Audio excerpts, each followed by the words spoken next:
Good afternoon and welcome to Hairdressing Live. I'm John Maher from Queen's Salons and Academy, and this is my model Aisling. So this afternoon we're going to work on a classic technique. We're going to take a bob, that which is a staple of all our jobs, and we're going to make it a little bit more interesting. So I started out by taking, with Aisling's hair, a horseshoe section to remove the stuff out of the top out of the way, and now I'm going to begin by just putting a classic one length baseline in, just taking this length up a little bit. So I'm just starting out with this center, parting right the way through from the center point through to the center nape, then just taking a section in line with the line that I want to create. A natural fall is key. So using the wide end of my comb, just sitting it down, using the back of my hand,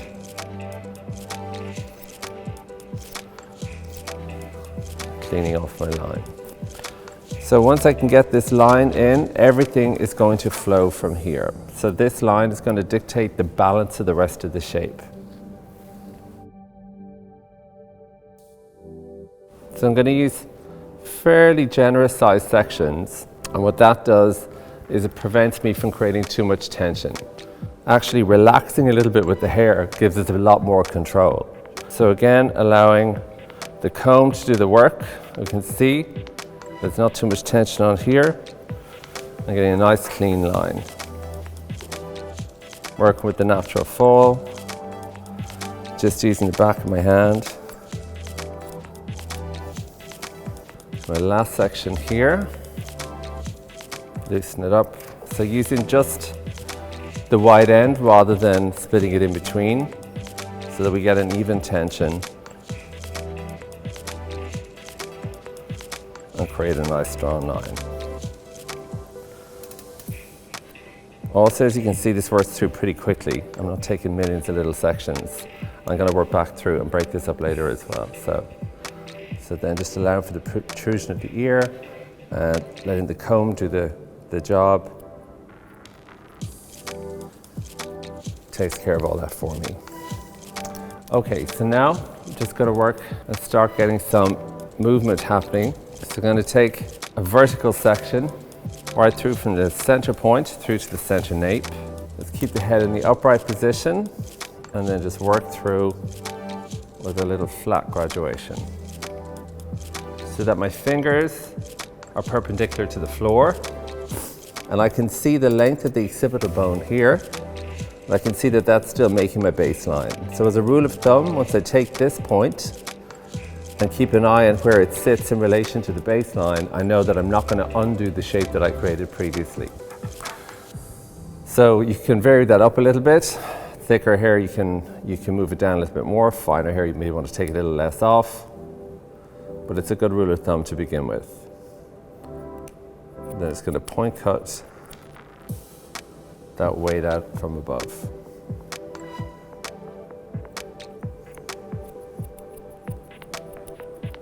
So at this point, first section was parallel. Now we're starting to work into a little bit more of the curvature of the head. So I'm going to start to work into a slight diagonal. And then I'm going to continue in diagonal forward sections until we get right round to the hairline. So again, I'm looking at this section of hair in its entirety. From the edge to the center is the guideline, and from the center to the left is the hair I'm cutting. So that's the area that I'm pulling back toward me.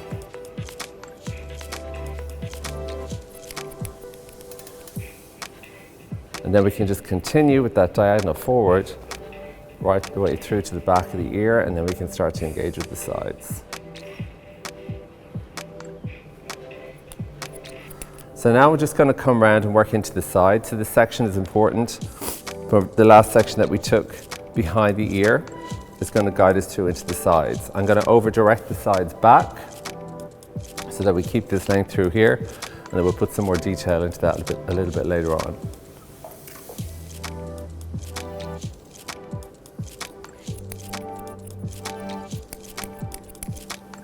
If you like what we're doing, please leave a comment below and hit that subscribe button. Confidence. So now I'm coming around on the other side. I'm working palms down and working into that area behind the ear before I start to over direct the sides back. As you can see, the technique works through pretty quickly.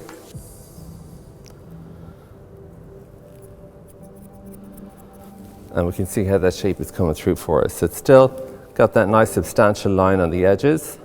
All that movement is starting to happen. Section behind the ear as a guideline, over directing the hair slightly, directing it back, and maintaining this length through the front. So again, nice and loose and soft, and we can see where that shape is working already. Now just combing down that section that was out of the way in the horseshoe and letting it fall over. And I'm just going to pivot around that outer section and slice that out to connect it in. So just offset with my parting, then just work to continue from that vertical section that I took the back.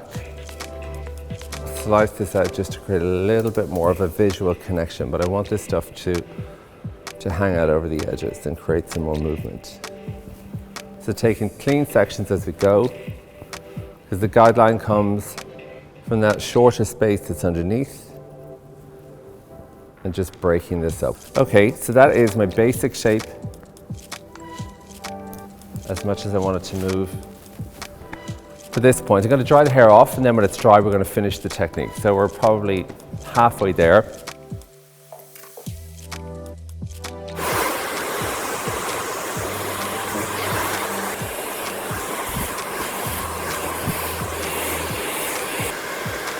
So it's been really brilliant having Hairdressing Live as a tool to use as part of our education platform as well.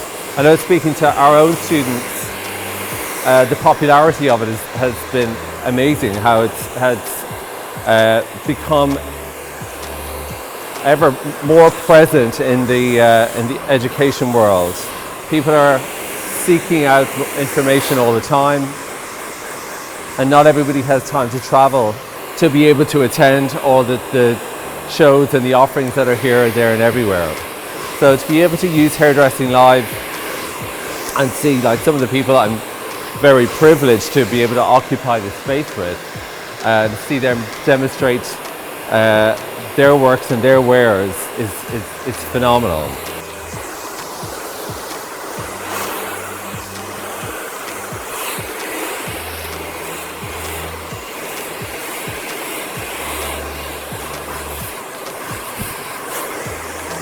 Okay, so round two. So just going to come through these edges and follow the original sectioning pattern that I took when I was creating this shape. And I'm going to go through and just remove an even amount of weight throughout the haircut. When we do this, it's important that we do it with discipline and with structure. It's often the case that when we start to work with maybe less traditional approaches to cutting hair, when we step away from our guidelines and our sections in the way that we learned at the beginning, that we can lose our sense of discipline. And what is very important for this element of the haircut is that we do work with the discipline. And where that discipline comes from is just taking nice clean sectioning patterns and following our way throughout the haircut. So I'm just going to use that vertical section that I took from the beginning, which gave me my first guideline from here. And I'm just going to work through slicing the hair out equidistantly and work right the way through to the top. And I can see the area that's disconnected through here. And because I'm slicing it out, it enables me just to continue slicing out into that area as well.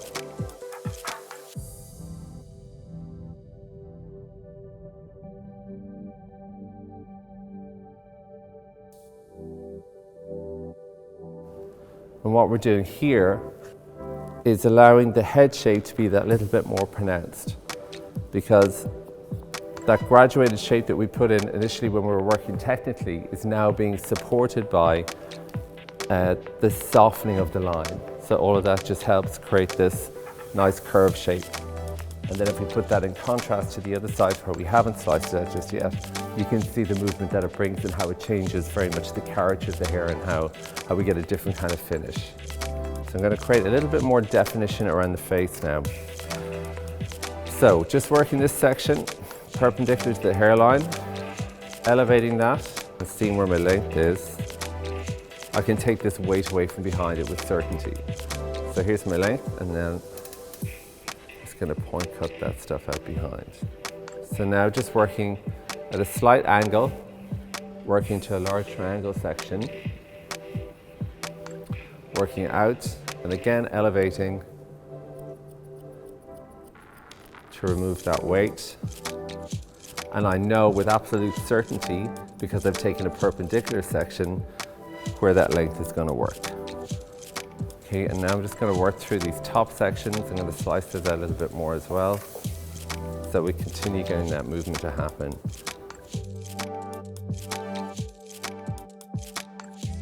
So I'm just going to keep a little eye on the perimeter now, just point cutting out those pieces just to soften it out. So I'm still keeping a strong line, but just getting a little bit more texture into it, so I can see the finish that I want to get.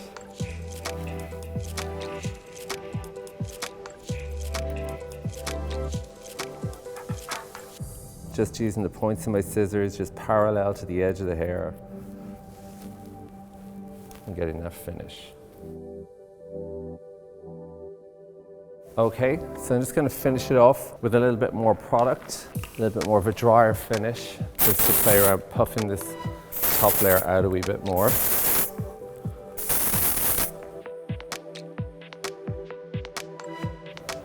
Okay, so just spin you around a little bit here so you can see where we began with our line, working through just with natural fall, no tension, nice and easy, nice big section so that we didn't overdo it or try too hard. Then I worked through with a vertical section from the center point right through to the center nape, using the length of the occipital bone to understand where the weight was going to fall to allow us to maintain the strength in this line, but still take this bulk away from above so that we could create a nice head shape. And then just continued working vertically around, just in slightly diagonal forward sections, over directing the sides and maintaining that little bit of length here so we could come back and play with that shape a little bit later on. Then just allow this area, this horseshoe that I took out of the way, to fall down, and then just slice that out nicely and easily as it fell, so that we're creating a little bit more texture around the edges, maintaining that kind of broken edge and adding some texture. Then working through the front, just elevating this area through perpendicular at the hairline to create the fringe area, and then just angle that out just in a triangular section and over directed those pieces just with texture to maintain the shape around through here.